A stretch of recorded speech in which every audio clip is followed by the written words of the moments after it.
The elevator groaned once, jolted twice, then stopped dead between floors, and Elliott Jennings had exactly 3 seconds to decide if he was about to get sued or save a life. "Hello," a woman's voice called from behind the metal doors, sharp with panic. "Is anyone out there? The elevator, it just stopped." Elliott dropped the wrench he was holding and jogged down the hallway of the half-renovated building, his boots thudding on the concrete. He had just finished reattaching a pipe in Unit 12 when he heard the metallic clank echo from the old elevator shaft. "Yeah, hey, hold on," he said, pressing his face to the narrow gap between the doors. "You okay in there?" "Not really," the woman replied, her voice shaky. "It just jerked and stopped.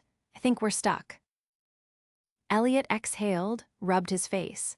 He didn't work for the building, not officially. He just handled whatever handyman jobs he could find between shifts at the auto shop, but he couldn't walk away from someone trapped in a steel box.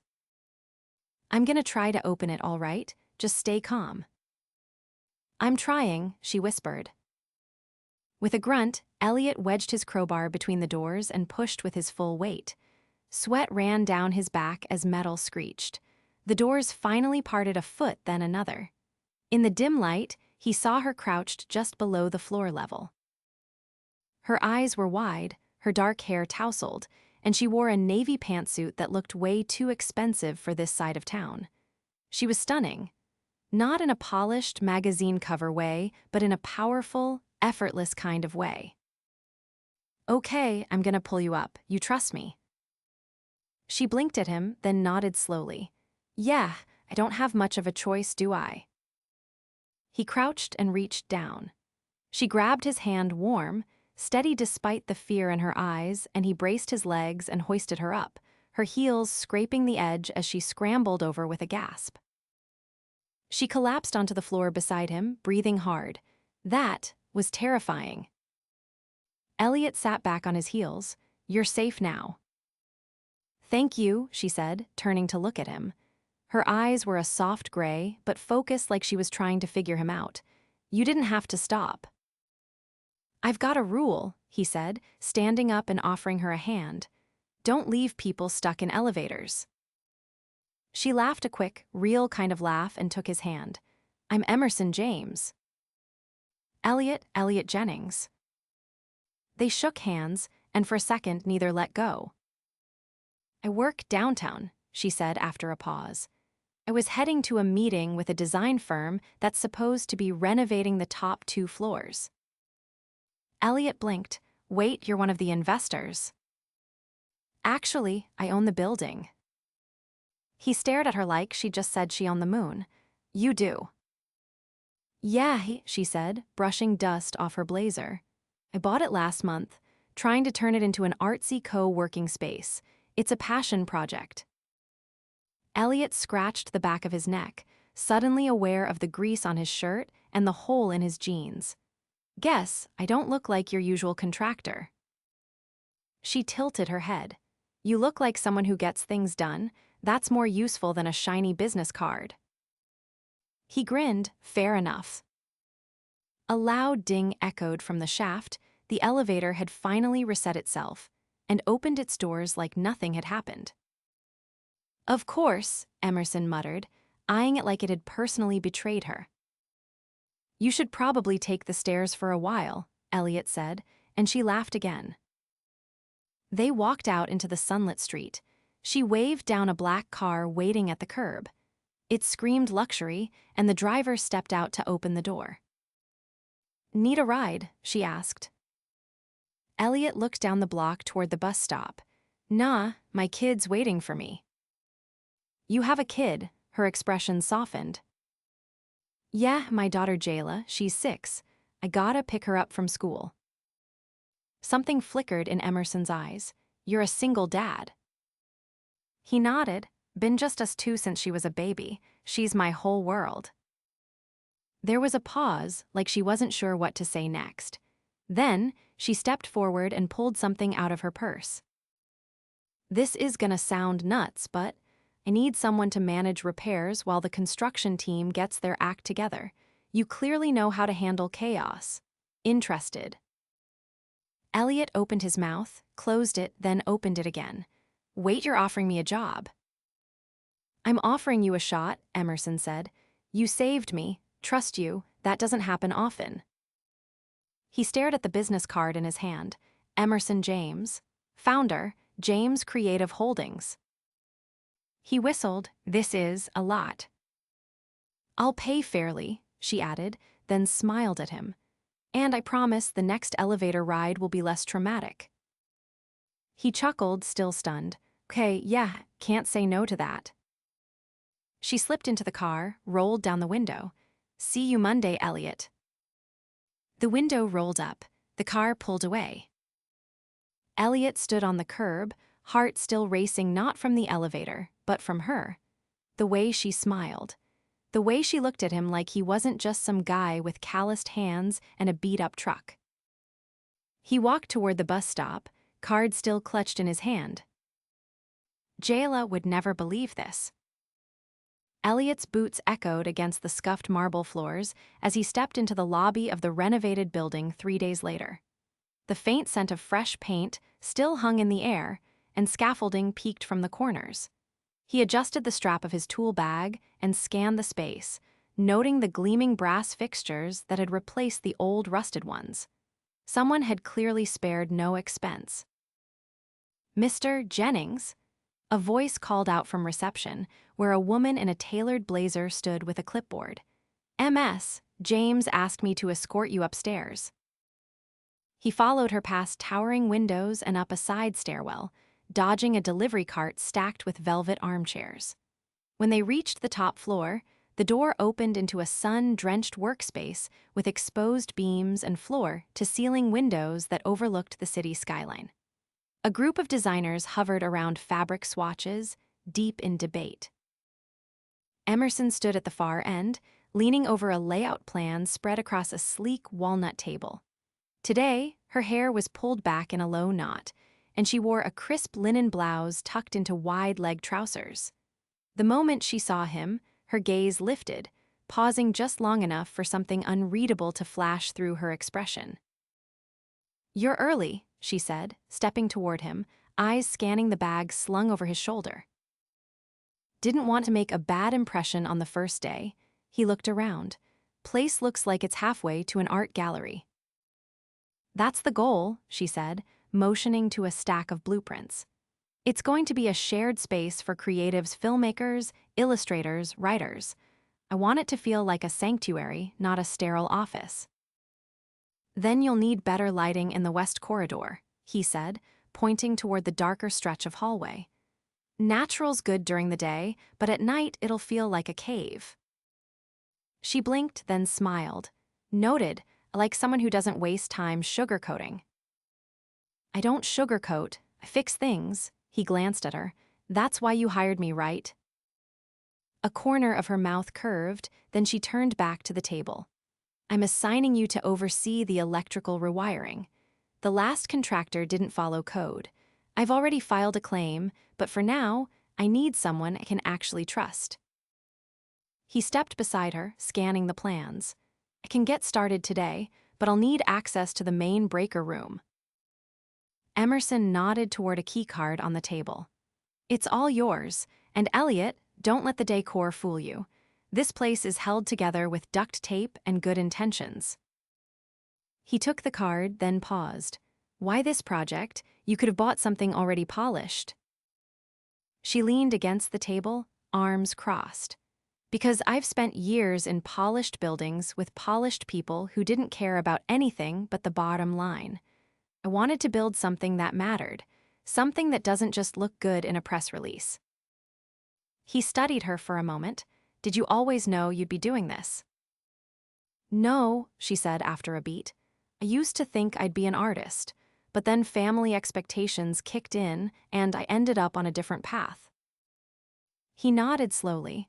Sounds like you traded color for concrete. She tilted her head. And what did you trade? Time, he said. For stability. There's no room for mistakes when you've got someone counting on you. She didn't respond right away. Instead, she walked to the window. I like that you don't make excuses. I don't have time for excuses, he said. Not when there's work to be done.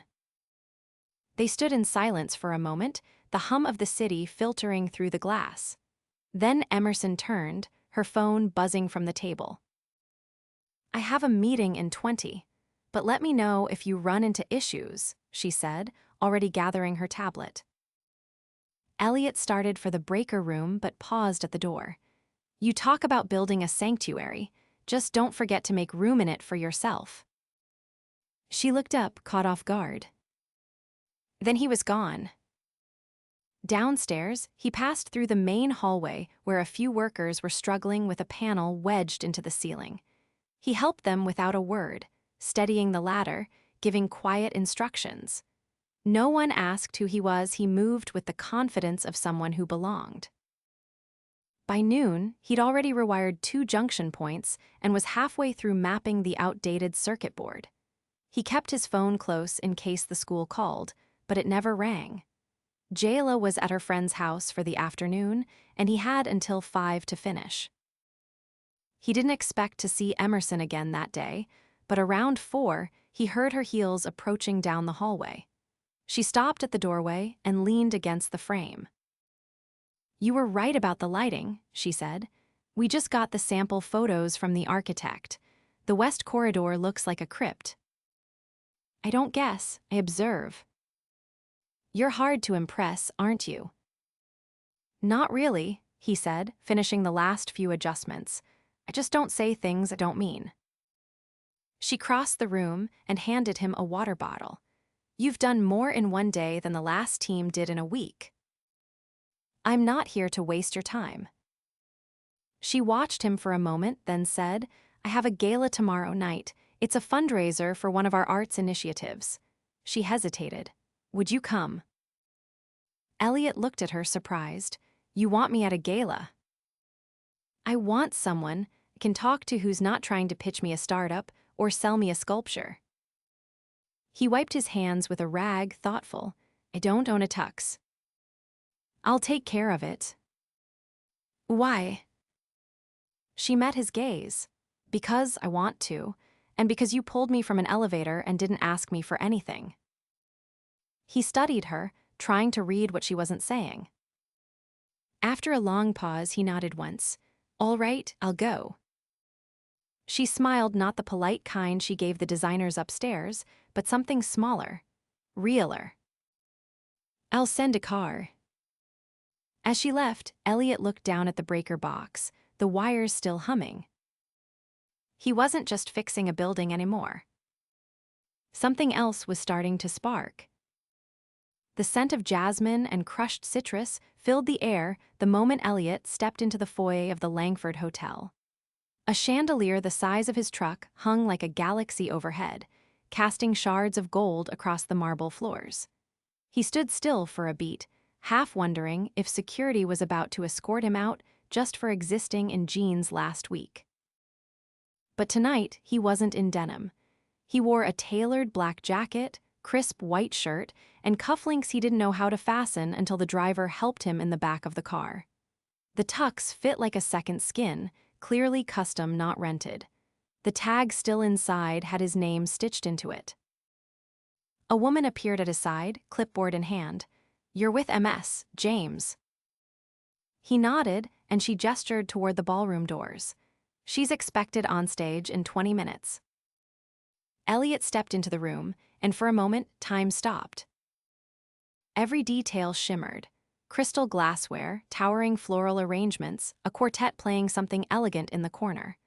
But none of it mattered because across the sea of suits and gowns, Emerson stood beneath a cascade of lights, speaking quietly to a man in a velvet jacket. Her dress was a deep indigo, simple in cut, but it flowed behind her like ink in water. Her hair was swept into a loose twist, and tiny diamonds gleamed at her throat. As if sensing him, she turned. Their eyes met across the room. The man beside her kept talking, oblivious, but Emerson's gaze didn't waver. She walked toward him slowly, heels silent on the polished floor.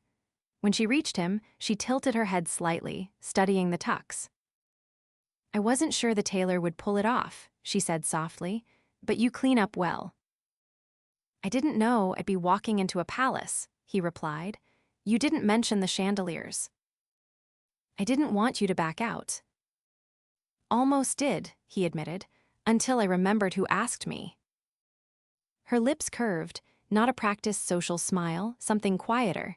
I'm glad you came. A server passed with flutes of champagne.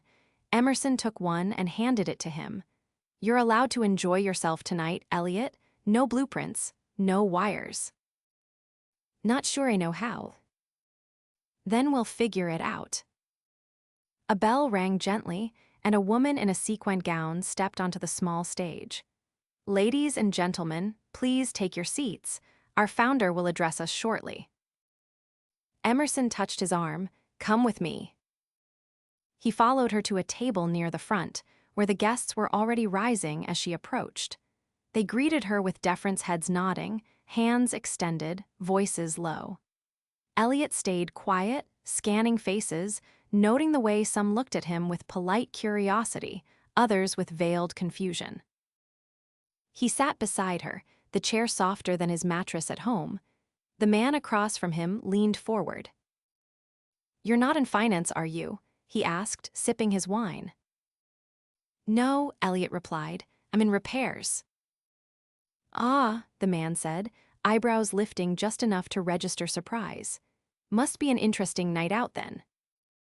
It is, Elliott said evenly, but I'm not here for the wine. Emerson's hand brushed lightly against his under the table. It lasted only a second, but it grounded him more than the chair did. When she rose to speak, the room fell into silence. Her voice was clear, measured, but not distant. She spoke about art access for underfunded communities, about mentorship programs, about believing in beauty where others saw decay. Elliott watched her, a strange ache forming behind his ribs. This wasn't just a project for her, it was a vow. After the applause, she returned to her seat. The man in velvet leaned in again. You've outdone yourself, Emerson, and your date interesting choice. Elliott didn't respond, but Emerson did. He's not a choice, he's someone I trust. That's rarer than a good fundraiser. The man blinked, then raised his glass in a slow, amused toast. Later, while most of the guests mingled near the open bar, Emerson led Elliott out a side door onto a private balcony. The city stretched below them, lights flickering like stars. She exhaled, the cool air stirring strands of hair loose from her twist. I hate these things, but I need them. You didn't seem like you hated it. I've learned how to play the part. It's not the same as belonging. He leaned against the railing. You belong in a room like that. No, she said quietly, I just built it. Elliott turned to face her. Why bring me here? She hesitated.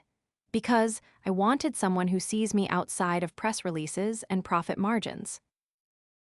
I'm not exactly neutral. You put me on payroll. She gave a soft laugh. You'd be the only one in there who speaks to me like I'm not a brand. He looked out over the city. I've never been to a gala, never owned a tux. I almost didn't come. But you did, she said. That means something. Silence stretched between them, electric and uncertain. He looked at her then, really looked. This, whatever this is, it doesn't make sense. You're from one world, I'm from another. I know, she said, but sense isn't everything. He shook his head slowly. Jayla's the only thing that matters to me. Can't bring chaos into her life. I'm not chaos. No, he said, but your world is. She stepped closer. Then we build a new one that fits. He searched her face. You don't know what that means, being with someone like me. I know exactly what it means, she said. It means I stop pretending the only kind of future that matters is the one in a press kit. He didn't answer, not because he didn't want to, but because for the first time in years, he didn't know what to say. She leaned in and kissed him. It wasn't tentative, it wasn't rushed, it was a promise. When she pulled back, her eyes searched his. I meant what I said, she whispered. I trust you. And for the first time since he'd pulled her from that elevator, Elliott believed her.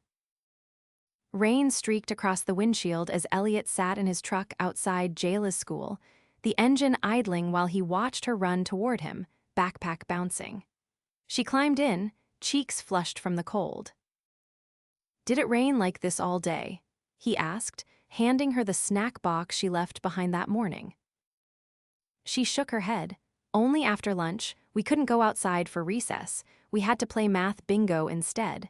She wrinkled her nose. He chuckled and leaned over to buckle her seatbelt. "You hungry?" "I could eat a moose." He turned toward the main road. "How about a burger instead?" They drove in comfortable silence, the rhythmic patter of rain against the roof filling the quiet. At a red light, Elliott glanced at her through the rearview mirror. "I need to ask you something," he said. Jayla looked up from her coloring book. "What?" "There's someone I want you to meet." Her eyes lit up. "Is it the lady with the shiny shoes?" Elliott blinked. "How do you know about that?" "She was on the sidewalk when you picked me up last week. I saw her through the window. She smiled at me." He exhaled a slow, surprised breath. "Yeah, hey, that's her." Jayla tilted her head. "Are you gonna marry her?" Elliott nearly ran the stop sign. "Whoa, slow down. We're just getting to know each other." "But you like her." He considered that. "I do." Jayla grinned. "Then I want to meet her." Later that week, Emerson waited outside the small neighborhood diner Elliott had picked. No valet, no dress code, just a red neon sign and the smell of grilled onions wafting through the air. She wore a raincoat over a cream sweater and jeans tucked into boots, her hair in a braid that looked hastily thrown over one shoulder. Elliott parked beside the curb, stepped out, and opened the passenger door. Jayla climbed out first, gripping a crayon-streaked notebook in one hand. "This is Jayla," he said. Emerson crouched down, smiling. "Hi, Jayla, like your boots." Jayla looked down at her polka dot rain boots. "Thanks, they light up when I run." "I bet they do." Inside, the diner was half empty and warm. They slid into a booth, and Jayla immediately spread her notebook across the table. "I drew a giraffe with a crown," she announced, flipping to the page, "because he's king of the zoo." Emerson leaned in. "He looks regal." Jayla beamed. "That means fancy, right?" "Exactly." Elliott watched them, his chest tightening in a way he hadn't expected. When the food came, Emerson surprised him by ordering a grilled cheese and fries. "I haven't had one of these in years," she said, breaking the sandwich in half. Jayla dipped her fry into ketchup. "Do you work with my dad?" "I do, sort of." "Do you build stuff?" "Sometimes I help people build things. Other times, just try not to get in the way." Jayla frowned, considering that. Dad says good builders always get their hands dirty. Emerson smiled. "Then I guess have some catching up to do." After dinner, they stepped outside into the drizzle. Jayla tugged on Elliott's sleeve. "Can I show her my favorite puddle?" He nodded. "Stay where I can see you." Jayla dashed to the edge of the sidewalk, boots flashing as she jumped into a shallow puddle with a satisfied splash. Emerson leaned against the side of the truck, watching her. "She's amazing." "She keeps me grounded." "She's also the reason you almost said no to me." He nodded. "It's not simple, Emerson. I can't let someone into her life unless I know they're staying." She looked at him. "And what if I want to stay?" "You're in a different world. You've got investors, galas, drivers who open your door. You care about any of that when I'm watching her build a mud kingdom in the street." Elliott laughed softly. "You're not what I expected." She turned to face him. "Neither are you." The rain picked up slightly, and Jayla ran back, panting. "Can we take her home with us?" Elliott froze. "Jay, she has her own place." I know, but maybe she can visit, like a lot. Emerson crouched down. I'd like that. On the drive home, Jayla fell asleep in the back seat with her head against the window. Elliott kept one hand on the wheel, the other resting on the console. You didn't have to come tonight, he said quietly. I know. But you did. I wanted to see what your life looked like when it wasn't hidden behind construction dust. He glanced at her, and what do you see? Something real, something I want to be part of. They pulled up to his apartment building, the familiar creak of the gate swinging open. Emerson stepped out with them, walking Jayla to the door under Elliott's umbrella. Inside, she helped tuck Jayla into bed, brushing damp curls from her forehead. When the little girl drifted off, Emerson stood beside Elliott in the doorway, still holding the umbrella. You told me once you fix things, she whispered, but you've built something here, something people spend their whole lives chasing. He turned to her. It's not much. It's everything. He took the umbrella from her hand. Stay. She nodded. The next morning, a box appeared on the counter, no note, just a return address from a design firm downtown. Inside were sketches, colorful, playful renderings of a children's art studio. One side had a small plaque mock-up, Jayla's Corner. Elliott looked up at Emerson, who was pouring coffee in his faded kitchen. You did this. She shrugged. You said you wanted her to grow up with more color. He walked over, kissed her, and didn't say another word. Weeks passed. The building neared completion. The final light fixtures were installed, the walls gleamed with fresh paint, and the west corridor lit up like a gallery.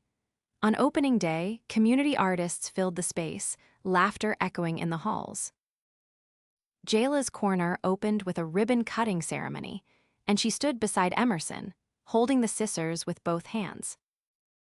Elliott watched from behind the crowd, arms crossed, heart full. Later, under the soft glow of the rooftop lights, he pulled Emerson aside. I never thought my life would look like this, he said. She laced her fingers through his. That's the thing about elevators. Sometimes they stop so you can get off at the right floor. He smiled, and sometimes you meet someone who changes everything. Their kiss was quiet, certain. No speeches, no flashbulbs. Just two people, finally exactly where they were meant to be. The first time Elliott opened the door to the new apartment, Jayla raced past him, squealing at the echo that bounced off the high ceilings. Her footsteps thudded down the hall as she disappeared into a bedroom twice the size of her old one. She's already claimed the biggest room, he said, setting the keyring on the marble-topped counter. Emerson wandered in behind him, barefoot, holding a box labeled miscellaneous that neither of them had the heart to unpack yet. She deserves it. And you, Elliott leaned against the doorway, arms folded. You sure this is what you want? She set the box down beside the fireplace, the soft light from the built-in sconces casting warm curves along her face. You already know it is. You're moving in with a man who still owns furniture from a hardware store clearance sale. She stepped closer. We'll get rid of the broken ones. And keep the ones that tell stories, he countered. Emerson reached up, brushing drywall dust off his temple. The only thing that matters is that this place has room for all of us. You, me, and the girl who just declared her closet is now a secret headquarters. He smiled at that. She's been asking if we can hang glow-in-the-dark stars on the ceiling again. Of course we can, she said. We'll put constellations over her bed. Outside, the city hummed with early evening traffic, but their new home was quiet, tucked in a corner of a renovated brownstone, just 5 blocks from the creative space they helped finish together. The move had been gradual boxes carried one at a time, late nights spent figuring out where to put things, and one memorable Saturday where a couch refused to fit through the stairwell and had to be hoisted through a window by rope. Elliott turned to the window and watched Jayla press her face to the glass, pointing downward. She thinks the tree across the street looks like a dragon. Emerson slid her arms around his waist. She's not wrong.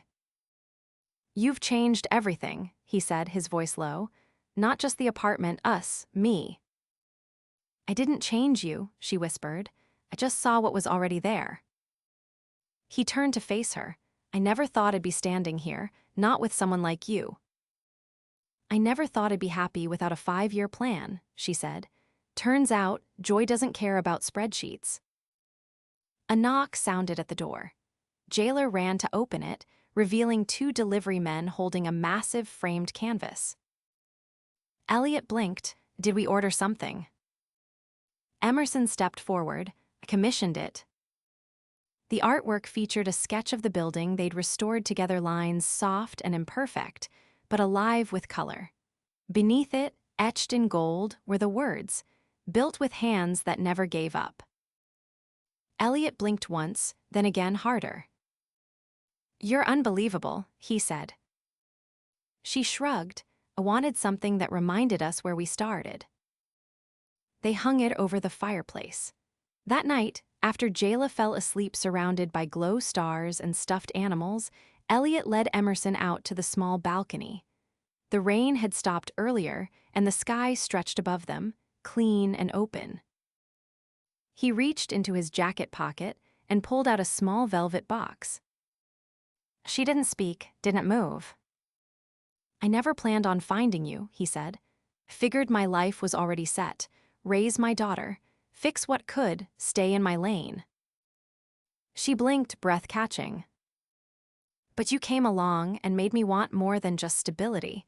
You made me want joy and love and a future I didn't think I deserved. He opened the box. The ring inside wasn't flashy. A simple gold band with a delicate stone, flanked by 2 smaller ones, understated, timeless. I want to build a life with you, he said. Not just a home, a life, something messy and real that we make up as we go. She stared at him for a long moment, eyes wide. And then she nodded, tears slipping down her cheeks. Yes, she whispered. Yes to all of it. He slid the ring onto her finger. It fit perfectly. They kissed beneath the stars, no cameras, no fanfare, just the sound of a city that kept moving, and 2 people who finally didn't need to. A few months later, the ceremony took place in the gallery at the top of the building they restored. The space was filled with the people who mattered: artists, friends from the neighborhood, kids from the youth program, and Jayla, who served as flower girl and ring bearer with glitter on her cheeks. There were no speeches from CEOs, no catered foie gras. Just laughter, music, homemade cookies arranged in the shape of paint palettes, and the kind of joy that couldn't be bought. Elliott wore a dark blue suit. Jayla held both their hands during the vows, and Emerson's dress was simple, elegant, and made with the same fabric she once used to sketch designs in college, long before boardrooms and deadlines. I've never felt more like myself than I do right now, she whispered to him after their first dance.